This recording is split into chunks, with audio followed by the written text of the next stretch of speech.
গতকালকে আমি আলোচনার মাঝে ছিলাম, মাতৃদেবীদের নিয়ে আলোচনা করতেছিলাম, কিন্তু গভীর রাত্রির কারণে আমি যে কথা বলেছিলাম যে ভাগবত মহাপুরাণে বলা হলো এই মাতৃদেবীদেরকে তিনটি ভাগে ভাগ করা হয়েছে। প্রথম হচ্ছে কুমারিকা, দ্বিতীয় হচ্ছে বিবাহিতা, তৃতীয় হচ্ছে বেধবা।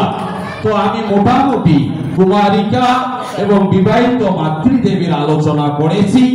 একটি ছোট্ট পয়েন্ট ছিল, তা হচ্ছে বিধবা মাতৃদেবীদের বিষয়ে আমার আলোচনা গতকাল সময় হয়ে ওঠেনি, সেজন্য আমি সেখান থেকে কিছু একটু টাচ করতেছি। তো আমাদের বিধবা মাতৃদেবীদের বিষয়ে শাস্ত্রে বলা হচ্ছে মিতে ভর্তরি নারী নাম ব্রহ্মচর্য ব্যবস্থিত। কুসুম সংহিতা, কাত্যায়ন সংহিতা, বিষ্ণু সংহিতা এবং মনু সংহিতা এবং অন্য অন্য শাস্ত্রে এই একই সিদ্ধান্ত দেওয়া আছে, নাস্তি স্ত্রী নাম, যে যখন মিতে ভর্তুরি সাধবী স্ত্রী ব্রহ্মচর্য ব্যবস্থিতা, যখন স্বামীগত হয়ে যাবে, আমাদের সনাতন শাস্ত্রের সিদ্ধান্ত হলো তিনি ব্রহ্মচারীর মতো জীবন যাপন করবেন। আমি বারংবার বলতেছি, এখানে যে মাতৃদেবীরা বেধবা হয়েছেন, খুব বেধবা হওয়া যে পাপের কাজ তা নয়। আমাদের শাস্ত্রের মাঝে পঞ্চসতীর মাঝেও বেধবা দেখা যায়, অহল্যা, কুন্তী, তারা, মন্দেশ্বরী, এনাদের মধ্যেও বেধবা মাতৃদেবীরা রয়েছে। ভগবান যার সঙ্গে, কেননা আমরা যেহেতু পুণ্যজন্মকে মানি, আমরা সনাতন ধর্মের, আমরা যদি পূর্বজন্মকে না মানি আমাদের ধর্মের ধোয়া কিন্তু থাকে না। তাই যার সঙ্গে যত কালের জন্য ভগবান বন্ধনে রেখেছে, আমাদের ততকাল আমাদের জীবন চলবে। আমাদের একসঙ্গে যাওয়ার কোনো সুযোগ নেই, আগে পরে যে কেউ যেতেই পারে। তো ব্রহ্মচারীর মতো বিধবা মাতৃদেবী জীবন যাপন করবে। ক্ষমা করবেন, বর্তমান সমাজের যে বিধবা মাতৃদেবী অনেকের মাঝে, সবাই যে তা নয়, আমি বারংবার বলতেছি, আমি যখন আলোচনা করতেছি এটি কোট আনকোট আলোচনা, কাউকে নির্দিষ্ট করে বলা নয়। বর্তমান অনেক বিধবা মাতৃদেবীদেরকে দেখলে পরে বোঝাই যায় না যে তিনি কি বিধবা না সধবা। শাস্ত্রে বলা হলো বিধবা মাতৃদেবী ব্রহ্মচারীর মতো জীবন যাপন করবে।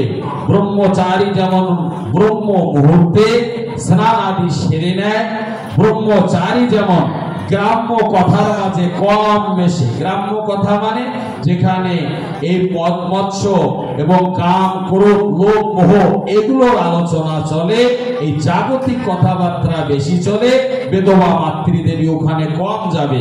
যেখানে গানা বাজনা হয় ব্রহ্মচারী যেমন যায় না, ঠিক তেমনি বিধবা মাতৃদেবী তাকে পরিত্যাগ করবে। বিধবা মাতৃদেবী এমন ভাবে মাথার চুল রাখা দরকার যে চুল আর দ্বিতীয়বার বাঁধা যায় না। অর্থাৎ আপনি যাতে করে কি বলে, খোপা বলে তো, খোপা যাতে না হয় এমন ভাবে চুল রাখা দরকার।